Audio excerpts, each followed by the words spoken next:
मोहन भागवत के बयान को आरएसएस की नीति माना जाता है।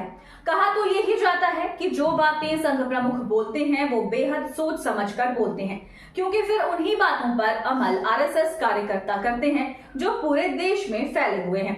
लेकिन पहली बार दिखाई दे रहा है कि आरएसएस चीफ के खिलाफ ही संघ में आवाजें उठ रही हैं। साधु संत तो उनके बयान से पहले से ही नाराज दिख रहे थे और अब आरएसएस के अंग्रेजी मुखपत्र ऑर्गेनाइजर ने ही मोहन भागवत के बयान की धज्जियां उड़ाकर रख दी हैं।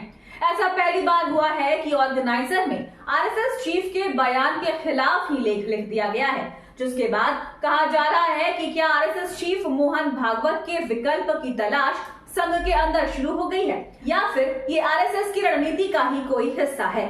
संघ प्रमुख ने जो कहा, अब उससे पीछे हटने की कोशिश संघ के अंदर से ही शुरू हो गई है। आज हम अपनी स्पेशल रिपोर्ट में इन सभी मुद्दों पर करेंगे बात। नमस्कार, आपके साथ मैं देवश्री भट्टाचार्य गोस्वामी। दरअसल मोहन भागवत ने 19 दिसंबर को पुणे में कहा था कि राम मंदिर के निर्माण के बाद कुछ लोगों को लगता है कि वे नई जगहों पर इस तरह के मुद्दे उठाकर हिंदुओं के नेता बन सकते हैं। हर दिन एक नया मामला उठाया जा रहा है, इसकी इजाजत कैसे दी जा सकती है? भारत को दिखाने की जरूरत है कि हम एक साथ रह सकते हैं। मोहन भागवत के इस बयान को बीजेपी नेताओं के खिलाफ माना गया था, खास तौर पर पीएम नरेंद्र मोदी और यूपी के सीएम योगी आदित्यनाथ को लेकर, क्योंकि जब भागवत ने बयान दिया तो उससे कुछ दिनों पहले ही यूपी में एक के बाद एक मंदिर मस्जिद विवाद सामने आ रहे थे और इस समय भी मुस्लिम बाहुल्य क्षेत्र में मंदिरों की खोज चल रही है। खास तौर पर संभल का मामला तो सुर्खियों में छाया हुआ है। यहाँ पहले शाही मस्जिद के सर्वे को लेकर जमकर बवाल हुआ, जिसमें 4 लोगों की जान तक चली गई। वहीं इसके बाद मुस्लिम इलाके में 46 साल से बंद पड़े एक मंदिर की खोज हुई। अब मंदिर से लगे तमाम तीर्थ खोजे जा रहे हैं, कुओं की खोज हो रही है, बहुत कुछ तलाशा जा रहा है और ये कहा गया था कि इन सभी चीजों के खिलाफ आरएसएस चीफ का बयान आया था। लेकिन भागवत के बयान का विरोध भी शुरू हो गया। अखाड़ा परिषद से लेकर तमाम साधु संतों ने धार्मिक मामलों से भागवत को दूर रहने की नसीहत दी थी। कहा था कि संघ अगर अपने आप को सांस्कृतिक संगठन कहता है तो वो अपनी हद भी जानता होगा। धार्मिक मामलों में बोलने का भागवत को कोई अधिकार नहीं है। भागवत के खिलाफ एक के बाद एक प्रतिक्रियाएं सामने आ रही थी और फिर अब उनके खिलाफ आरएसएस के मुखपत्र में भी बड़ा लेख छप गया। धार्मिक वर्चस्व नहीं, सभ्यतागत न्याय की लड़ाई। ऑर्गेनाइजर के संपादक प्रफुल्ल केतकर ने संपादकीय में लिखा है कि सोमनाथ से लेकर संभल और उससे आगे का ऐतिहासिक सत्य जानने की ये लड़ाई धार्मिक वर्चस्व के बारे में नहीं है, ये हमारी राष्ट्रीय पहचान की पुष्टि करने और सभ्यतागत न्याय की लड़ाई है। उन्होंने लिखा कि उत्तर प्रदेश के ऐतिहासिक शहर की जामा मस्जिद में श्री हरिहर मंदिर के सर्वे से शुरू हुए विवाद ने संवैधानिक अधिकारों पर एक नई बहस को जन्म दिया है। हमें धर्मनिरपेक्षता की झूठी बहस के बजाय समाज के सभी वर्गों को शामिल करते हुए सभ्यतागत न्याय की खोज करने की जरूरत है। कांग्रेस के षड्यंत्र ने मुगल सम्राट बाबर और औरंगजेब जैसे कट्टर शासकों की बड़ी छवि पेश की। इससे भारतीय मुसलमानों में गलत धारणा बनी कि वे अंग्रेजों से पहले यहाँ के शासक थे। भारत के मुसलमानों को यह समझना चाहिए कि वे शासक नहीं, इस्लामी आक्रमणों के प्रतीक हैं। भारतीय मुसलमानों के पूर्वज हिंदुओं के विभिन्न संप्रदायों से है, इसलिए उन्हें अपनी विचारधारा बदलनी चाहिए।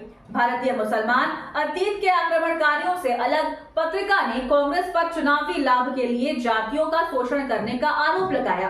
केतकर लिखते हैं कि कांग्रेस ने जातियों को सामाजिक न्याय दिलाने में देरी की, जबकि अंबेडकर जाति आधारित भेदभाव के मूल कारण तक गए और इसे दूर करने के लिए संवैधानिक व्यवस्था की। इस्लामिक आधार पर देश विभाजन के बाद कांग्रेस और कम्युनिस्ट इतिहासकारों ने आक्रमणकारियों के पाप छुपाने की कोशिश की। उसने इतिहास की सच्चाई बताकर और सामंजस्यपूर्ण भविष्य के लिए वर्तमान को फिर से स्थापित करके सभ्यतागत न्याय की कोशिश नहीं की। लेख के आखिर में कहा गया है कि अब हमें धार्मिक कटुता को खत्म करने के लिए इस तरह के नजरिए की जरूरत है। इतिहास की सच्चाई स्वीकारने और भारतीय मुसलमानों को अतीत के आक्रमणकारियों से अलग देखने से शांति और सद्भाव की उम्मीद है। यानी जो भी बातें मोहन भागवत ने कही उसे ऑर्गेनाइजर ने पूरी तरह से पलट कर रख दिया। इसके बाद कहा जा रहा है कि क्या भागवत को एहसास हो गया है कि उनके बयान ने बैकफायर कर दिया है, जिसके बाद से संघ ने दूसरे उपाय तलाशने शुरू कर दिए हैं, जिसमें एक ऑर्गेनाइजर का लेख है जिसने भागवत के बयान के खिलाफ ही लंबा चौड़ा आर्टिकल छाप दिया है। दूसरा, संघ प्रमुख के बयान से बीजेपी के नेता पहले ही कन्नी काटते दिखाई दे रहे हैं। दावा तो यहाँ तक किया जा रहा है कि आरएसएस के अंदर भी भागवत को ज्यादा समर्थन नहीं मिल रहा है और इसके बाद ही संघ चीफ के खिलाफ आवाजें उठने लगी हैं। दरअसल मोहन भागवत के कुछ बयानों को लेकर हिंदू संगठनों में ही गुस्सा दिखाई दे रहा है, क्योंकि पिछले कुछ समय से संघ चीफ के बयान सेक्युलर दलों के करीब दिखाई दे रहे हैं। तो दूसरी तरफ ये भी कहा जा रहा है कि आरएसएस चीफ अपनी और संघ की छवि को चमकाने की कोशिश कर रहे हैं। उनके बयान और आरएसएस की नीतियों में जमीन आसमान का अंतर है। यानी जो बातें संघ चीफ बोल रहे हैं, आरएसएस की नीतियां उसके ठीक विपरीत हैं। याद करें कि जब आरएसएस चीफ ने कहा कि हमें हर मस्जिद में ये झांक कर नहीं देखना चाहिए कि वहाँ शिवलिंग तो नहीं है, और उनके इस बयान के बाद से ही देश भर में मस्जिदों के सर्वे की मांग शुरू हो गई। अधिकांश मांग उन्हीं संगठनों की तरफ से की गई जो कहीं ना कहीं से आरएसएस से जुड़े हुए थे। और अब अगर आरएसएस चीफ बयान दे रहे हैं कि हमें हिंदू और मुसलमानों के झगड़े से बचना चाहिए, तो इसका मतलब है कि संघ के नेताओं को इसका बिल्कुल उल्टा करना है। यानी संघ के दांत दिखाने के कुछ और हैं और करने के कुछ और। अगर ऐसा है तो फिर जल्दी ही हिंदू संगठनों की सच्चाई सामने आ जाएगी।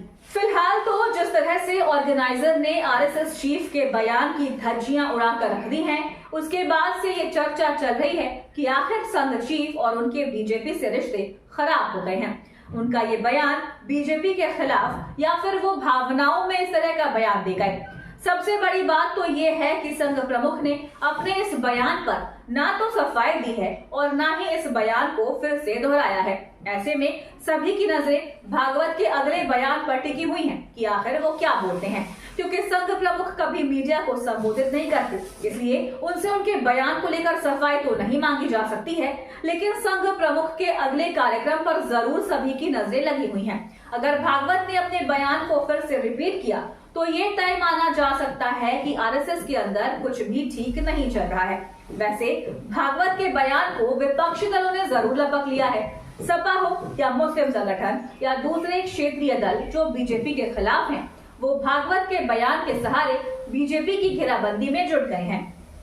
तो आपको हमारा ये वीडियो कैसा लगा, हमें कमेंट करके अपनी राय जरूर दीजिएगा। अगर आप ये वीडियो फेसबुक पर देख रहे हैं तो हमारे पेज को लाइक करें, और अगर आप ये वीडियो यूट्यूब पर देख रहे हैं तो हमारे चैनल को सब्सक्राइब करना ना भूलें। और देखते रहिए द धाकड़ न्यूज और बेल आइकन दबाना ना भूलें। तो आपको हमारा ये वीडियो कैसा लगा, हमें कमेंट करके अपनी राय जरूर दीजिएगा। अगर आप ये वीडियो फेसबुक पर देख रहे हैं तो हमारे पेज को लाइक करें, और अगर आप ये वीडियो यूट्यूब पर देख रहे हैं तो हमारे चैनल को सब्सक्राइब करना ना भूलें। और देखते रहिए द धाकड़ न्यूज और बेल आइकन दबाना ना भूलें।